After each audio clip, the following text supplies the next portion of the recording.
Allah rahmet eylesin. Allah her birinize rahmet eylesin. Bir doğum günün mübarek ya bibi. Ruhunuz şad, mekanınız cennet olsun.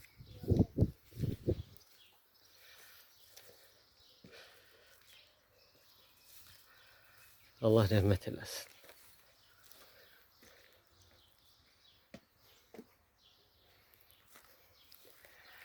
Ferday, Allah rahmet eylesin. Ruhunuz şad, mekanınız cennet.